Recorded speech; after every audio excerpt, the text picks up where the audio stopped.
Seorang pelaku jambret terekam CCTV saat masuk gang di kawasan Jatinegara Kaum, Pulau Gadung, Jakarta Timur. Menggunakan sepeda motor, pelaku mondar-mandir mencari sasaran. Saat mendapatkan target, pelaku segera melakukan aksinya, merampas telepon genggam seorang lansia yang tengah duduk bermain ponsel. Korban pun berteriak hingga warga berusaha mengejar pelaku, namun gagal. Aksi penjambretan ini sudah sangat meresahkan karena dilakukan saat siang hari dan di kawasan padat penduduk. Usai korban melaporkan kejadian ini, pelaku segera ditangkap polisi dan digelandang ke Polda Metro Jaya. Dari Jakarta, Rio Manik, iNews melaporkan. Keluar tangkal jati, keluar api. Video amatir warga merekam fenomena sebatang pohon jati yang mengeluarkan api hingga membakar bagian tengah pohon. Peristiwa ini terjadi di Desa Cihirup, Kecamatan Ciawi Gebang, Kabupaten Kuningan, Jawa Barat. Fenomena ini pertama kali diketahui warga yang penasaran dengan cahaya api yang menjulur tinggi. Setelah didekati, ternyata ada semburan api yang keluar dari tengah batang pohon jati setinggi 7 meter. Keesokan harinya api padam. Warga pun heran lantaran api hanya membakar bagian tengah pohon dan tidak ada bekas pembakaran sampah di sekelilingnya. Dari Kuningan, Jawa Barat, Miftahudin, iNews melaporkan.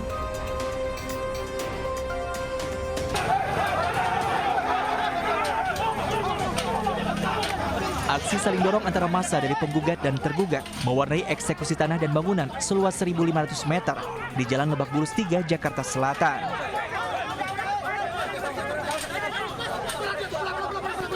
Kericuhan baru terhenti setelah pihak tergugat, yakni Hanif Radinal, anak dari Menteri Pekerjaan Umum di era Presiden Soeharto, jatuh pingsan.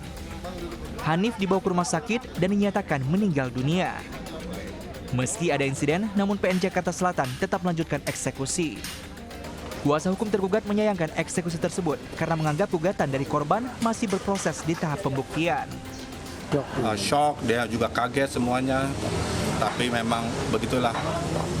Kita nggak tahu sebab kematian seperti apa. Yang pasti dapat disimpulkan kematian itu dia pingsan dulu akibat dari upaya eksekusi ini, perlawanan ini gitu loh. Mungkin saya datang ke sini kalau memang kekuatan pembuktian dari termohon itu sudah ingkrah. Tidak mungkin datang ke sini karena memang banyak perkara-perkara lanjutannya yang endingnya terbantahkan kemenangan dari termohon. Pihak kuasa hukum menyatakan akan tetap melanjutkan gugatan hukum terkait dugaan mafia tanah dalam upaya pengosongan paksa ini. Dari Jakarta, Helmi Sejangbati, iNews melaporkan.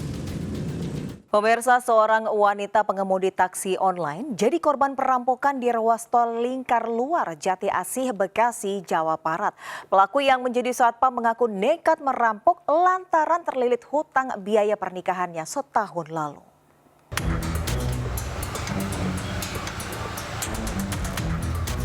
Polisi menangkap MIS di kawasan Terminal Bantar Gebang, Bekasi, Jawa Barat 10 September lalu karena merampok seorang wanita pengemudi taksi online. Peristiwa berawal saat pelaku memesan taksi online yang disopiri wanita di kawasan Kramat Jati, Jakarta Timur dan meminta diantar ke kawasan Bekasi. Saat di tol Lingkar Luar Jati Asih kilometer 39, pelaku meminta sopir menghentikan kendaraan di bahu jalan dengan alasan hendak buang air kecil. Setelah kembali ke mobil, pelaku langsung menjerat leher korban dengan tali dan memintanya turun dari mobil. Pelaku juga menodongkan sebilah pisau. Korban wanita 44 tahun sempat melawan tapi kalah tenaga. Mobil dan ponselnya dibawa kabur pelaku. Pelaku sempat menghubungi korban untuk meminta tebusan uang 75 juta rupiah jika mobil ingin kembali. Hasil pemeriksaan, pelaku nekat melakukan aksinya lantaran terlilit utang biaya pernikahannya yang diadakan setahun lalu. Korbannya adalah pengemudi mobil atau taksi online, ibu-ibu, ya usianya 44 tahun. Pelaku bakal dijerat pasal pencurian dengan kekerasan dengan ancaman hukuman 9 tahun penjara. Dari Jakarta, Helmi Sejangbati, iNews melaporkan. Pura-pura menjadi pembeli, seorang wanita cantik curi perhiasan emas senilai lebih dari 20 juta rupiah di sebuah mal di Karawang, Jawa Barat.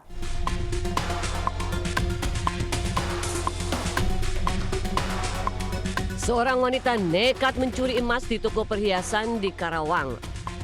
Awalnya pelaku berpura-pura menjadi pembeli dan meminta pegawai toko memperlihatkan koleksi perhiasan. Setelah beberapa menit, pelaku memanfaatkan kelengahan pegawai dengan menyembunyikan perhiasan berupa kalung emas putih di balik telapak tangannya. Setelah situasi dirasa aman, pelaku langsung melarikan diri dan membawa kabur perhiasan emas seberat 19 gram atau senilai lebih dari 20 juta rupiah. Iya, dia pura-pura mau beli perhiasan yang di atas 30 gram. Si pelakunya udah pergi udah lama, si mbaknya baru dia ngeluarin barang tuh bener apa enggak. Berbekal rekaman CCTV, pihak toko melapor ke polisi agar pelaku segera ditangkap. Dari Karawang, Jawa Barat, Rudi Setiawan, iNews melaporkan. Gara-gara iseng memasukkan jempol tangannya ke lubang tutup kipas angin, jari seorang pelajar di Lampung terjepit hingga bengkak.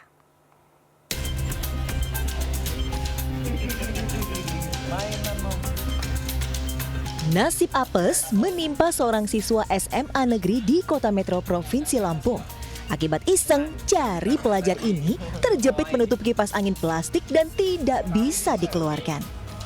Kejadian berawal saat Aji bersama temannya bermain tutup kipas angin hingga jarinya terjepit dan tidak bisa dikeluarkan. Sambil menahan rasa malu, Aji pun mendatangi kantor pemadam kebakaran setempat untuk meminta pertolongan. Menggunakan gerinda kecil dan sendok, akhirnya jempol tangan korban pun bisa terlepas hanya dalam waktu 5 menit. Pemadam kebakaran Kota Metro pun mengimbau kepada masyarakat untuk tidak ragu meminta pertolongan jika menghadapi insiden serupa. Dari Kota Metro Lampung, Tinus Ristanto, iNews melaporkan. Kita ke informasi lainnya, pemirsa. Bupati dan Wakil Bupati Bandung kini bersaing di Pilkada 2024.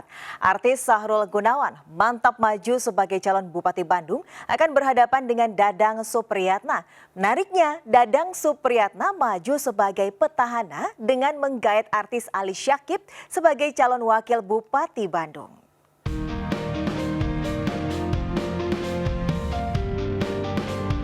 Artis Sahrul Gunawan memantapkan diri maju dalam kontestasi pilkada sebagai calon Bupati Bandung berpasangan dengan Gun Gun Gunawan.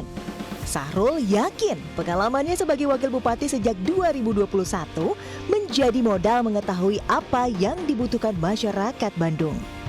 Di Pilkada Kabupaten Bandung, Sahrul Gunawan yang kini masih menjabat sebagai wakil Bupati Bandung bakal berhadapan dengan petahana Bupati Bandung, Dadang Supriyatna, yang sebelumnya adalah pasangannya. Menariknya, kembali maju untuk periode kedua, Dadang Supriyatna langsung menggait artis Ali Syakieb sebagai calon wakil Bupati Bandung. Ali Syakieb yang dikenal sebagai aktor memulai karir politik dimulai dengan maju sebagai caleg DPR RI Dapil 11. Namun perolehan suaranya di Dapil Jawa Barat 11 kalah dari Mulan Jamila. Pokoknya boleh-boleh aja ya maju sebagai kepala daerah.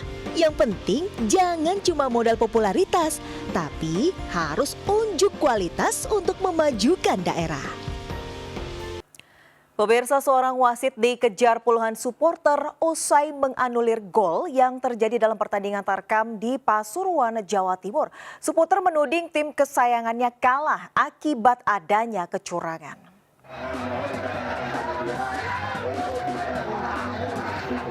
Supporter tim Merah Putih tiba-tiba merangsek masuk ke lapangan saat pertandingan sepak bola Tarkam di Desa Tampung, Rembang, Pasuruan. Para supporter mengejar wasit karena menganulir gol di menit akhir pertandingan. Wasit pun lari tunggang langgang hingga ke areal sawah. Wasit mengaku menganulir gol karena dianggap offside. Beruntung aksi pengejaran bisa diredam anggota TNI Polri. Hasil pertandingan akhir dimenangkan Global FC dengan skor 1-0. Polisi sudah memanggil saksi mulai dari ketua panitia, kepala desa, dan ofisial kedua tim agar kejadian serupa tak terulang. Polisi mengancam jika kericuhan berulang, turnamen Tarkam akan dibubarkan. Dari Pasuruan, Jawa Timur, Jaka Samudra, iNews melaporkan. Pemirsa, kembali berkantor di Ibu Kota Nusantara, Presiden Joko Widodo memimpin sidang Kabinet Paripurna terakhir bersama para menteri. Sidang membahas persiapan transisi ke pemerintahan berikutnya. Presiden Joko Widodo memimpin langsung sidang Kabinet Paripurna yang dilaksanakan di Istana Garuda, Ibu Kota Nusantara, Kalimantan Timur.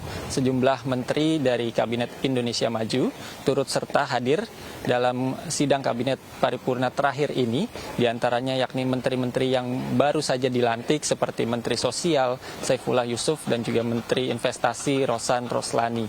Dalam pembukaannya, Presiden Joko Widodo tadi menyampaikan rasa terima kasihnya kepada seluruh jajaran menteri yang telah bekerja sesuai dengan program kerja dan juga visi misi yang telah dicanangkan oleh Presiden dan Wakil Presiden. Sementara itu, Presiden juga meminta kepada seluruh jajaran menteri untuk mempersiapkan transisi pemerintahan dari pemerintahan Presiden Joko Widodo menuju ke Presiden Prabowo Subianto yang akan dilantik di kawasan Ibu Kota Nusantara, Kalimantan Timur.